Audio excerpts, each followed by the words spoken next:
It was the 6th summer after I spawned that I went to my first Aggie's Day ceremony. You know, Aggie, the dry cider who saved the world from cracking in two. We don't go on land until we're 6 years old. It's all swimming, wafting around. Standing up is hard at first, the weight distribution. Anyway, I went up dry side for the ceremony, and that was where I first met Sam. It was so loud and hot out there, all that shell blowing. I was bored, and my body felt dry and heavy. I was too young, really. There were souvenir stalls selling bracelets with little stones of polished lava. I wanted one so bad, I would not shut up about it. Sam saw I was fed up. They took me up the beach, away to the dunes, and Sam gave me a little polished stone of my own to play with. Had a heart of gold, they did.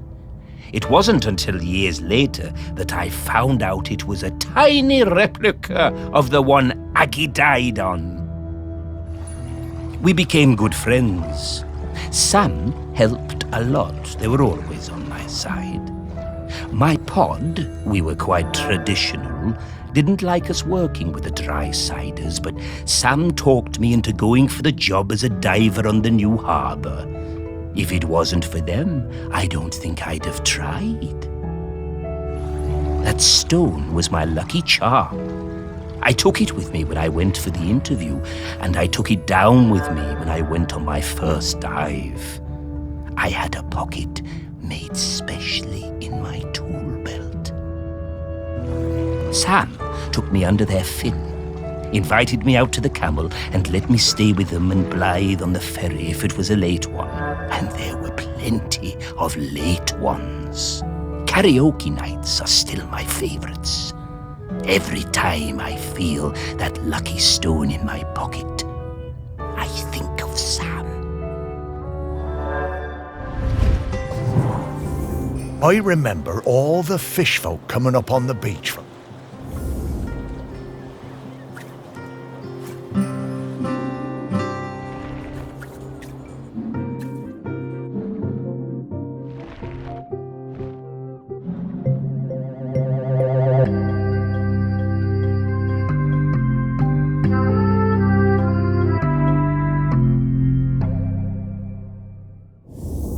Oh, magic stones?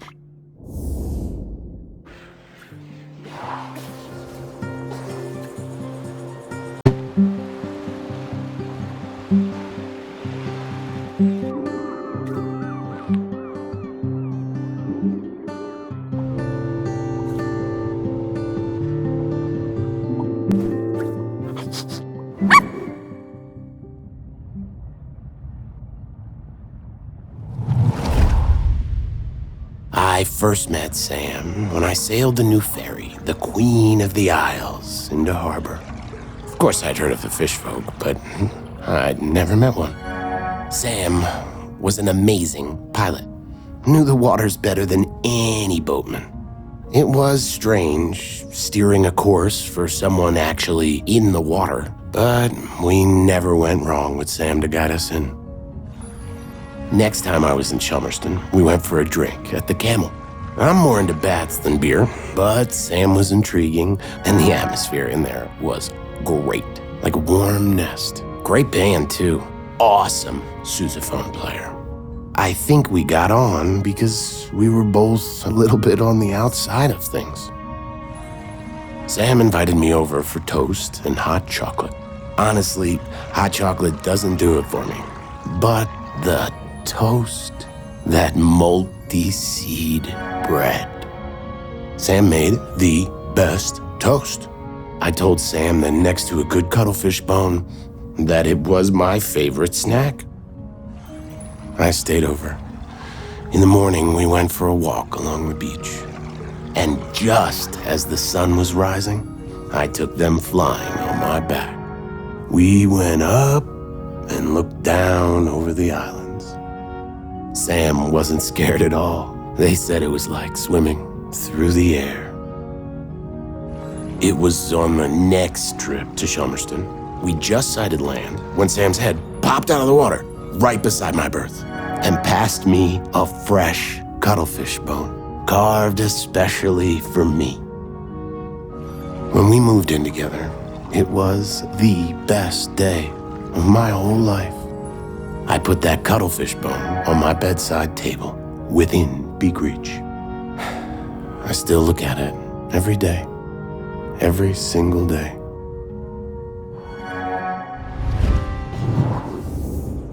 I just remembered that time Blythe and I...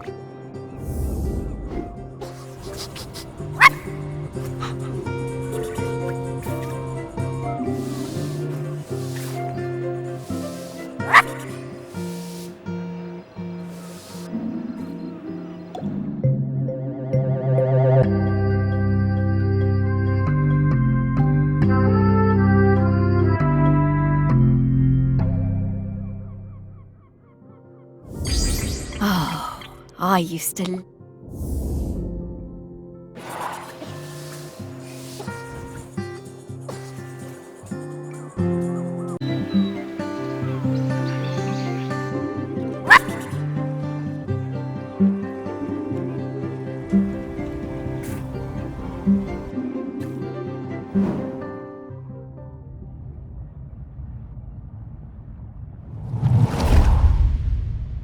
When I was a kid, I hated the annual Morlow Cull.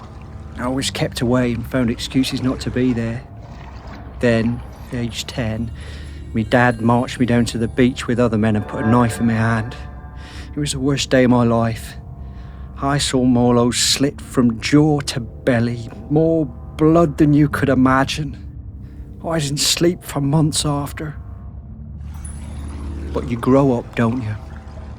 I never felt it right that we was killing Morlows, but what could I do about it? I was just a fisherman. One day I see Samphire, the new harbour officer, handing out leaflets on the quayside. Stop that cull! I went along to that first meeting at the campsite. Greg Litherland was one of the other organisers. It was beautiful. So much hope around that campfire. When I spoke about the pain of the Morlow, it really felt like the young uns were listening. Me, Sam and Greg held regular events to raise funds for badges and patches. I was proud to wear mine on me best Gansey. There was quite a rift between us and the old guard. They felt the ban was an attack on our ways. Sam and me took a load of the fishermen out for a beer, and Sam made them listen. They really respected Sam. We got most of them on our side that way. By 87, we finally felt like we had enough support to push for change. So the week before the Morlow showed up, we organised a mass dying on the beach. There were loads of us lying down on that sand, islanders, fishermen, fish folk all together. And the press showed up, and the mainland TV, and for the first time in 500 years, we stopped that cull.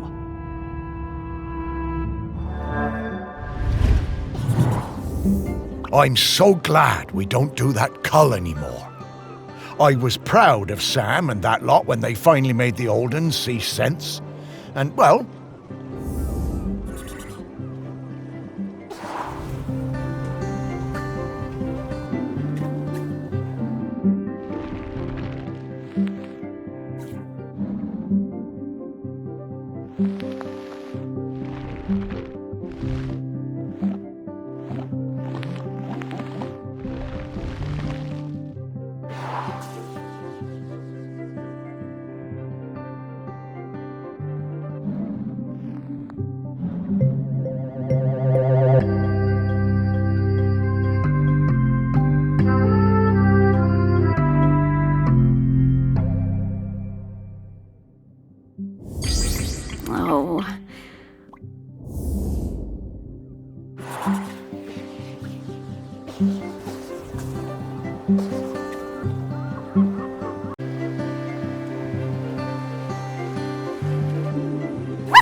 By the time Sam started as the harbour controller in '79, the fishing industry in Shelmerston was on its arse. No way to compete with those factory trawlers from the mainland, was there?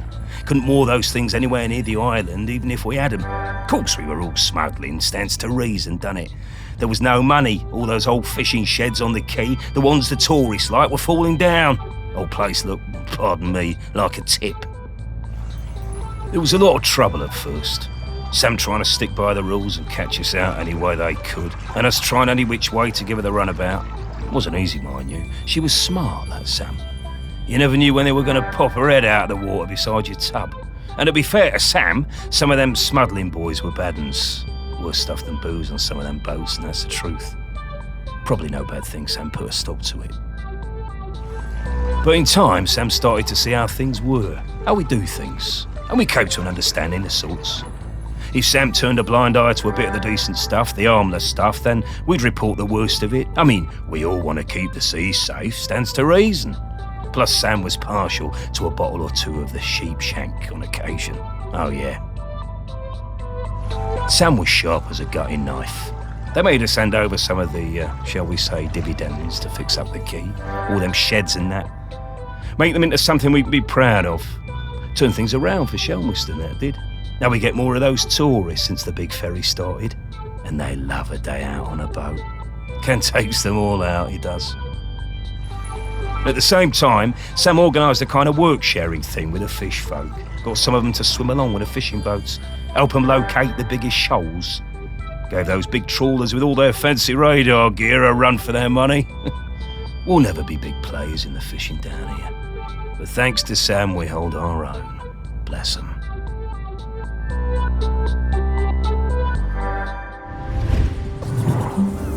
I reckon I still have a bottle or two of sheep shank stashed.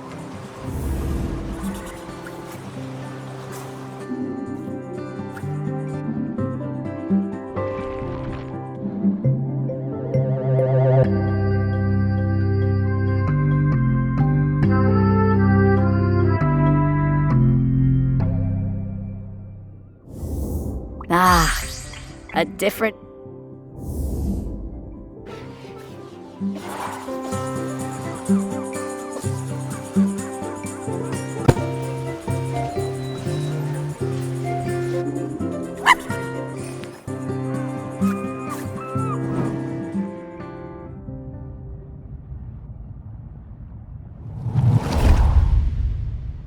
I swim with a pod south of the Fire Isles. I believe the dry-siders call the larger one Shelmerston. It's where the ceremony happens for the dry-sider who stopped the world from cracking. That's where I first heard talk of toast and where I met the friend called Samphire. I did not believe it at first. A food which snaps so dry. Then one morning at sunup, I followed the ship and caught a blackened slice as it arced into the water. This was the start of my lifelong love of toast. I saw Samphire on the dry side and came up out of the sea to ask them for toast. They asked me to put on some pants, but I refused to denigrate myself with dry-side fabric. No matter, I had brought some shiny coins with me that I found on the seabed and secreted in my swimming folds. Sam took me to their parents' toast shack, but they refused to serve me without clothes. They also told me that my shiny coins were unsuitable, too old. So Sam lent me some trousers, and I swept the toast shack in return for crispy slices. Sam taught me some of the ways of the dry-siders, but to be honest, I'm only interested in the toast. I never wanted to eat anything else. Sam understood this. I spend my nights swimming through the black waters of the deepest ocean trenches. By day, I come up onto quayside and fill up on the finest crusted seedy bloomer, almost black. No butter.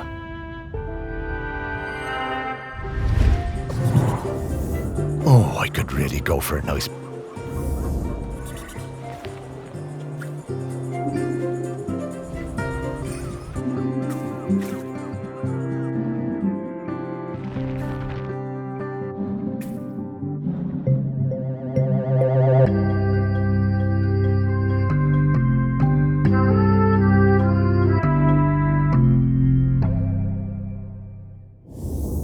It's a shame, but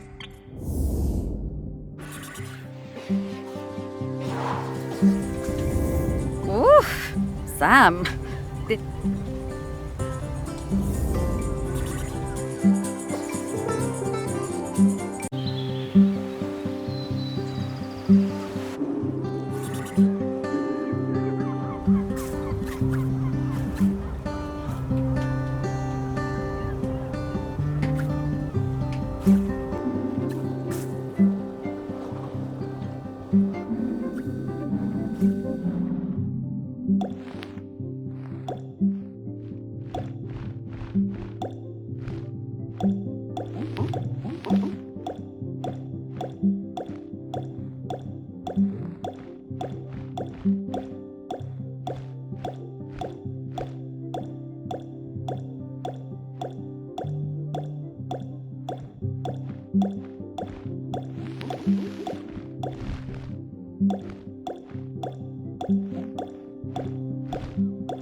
Ahoy there, Samphire! Morris and Sparky! Well, we wanted to ask you something. She doesn't have long. No, not long at all. Oh, Morris. I spent years of my life as harbour master trying to keep people. Yeah. No! No, Morris. Now, we'll talk about this in a bit, Sparky. I think I will.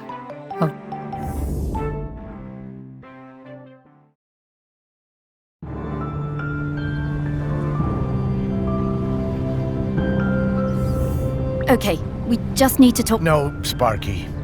No, Morris. No, it's all right, Sparky girl. It's... That's not true. No, it is. But that's all right. Truly it is. Morris Lupton, you will... Sparky? I'm... sorry about that. Remember... Then what else are you? I am the rock that you stand on. The wood you peep... Right. And... Oh, Sparky. I know you feel forgotten. I know you want to move on. I do. All right, Sparky. One last try. Aggie. Aggie? But where... She is.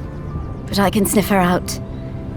But where would we find mementos from back... Back to your museum, Morris.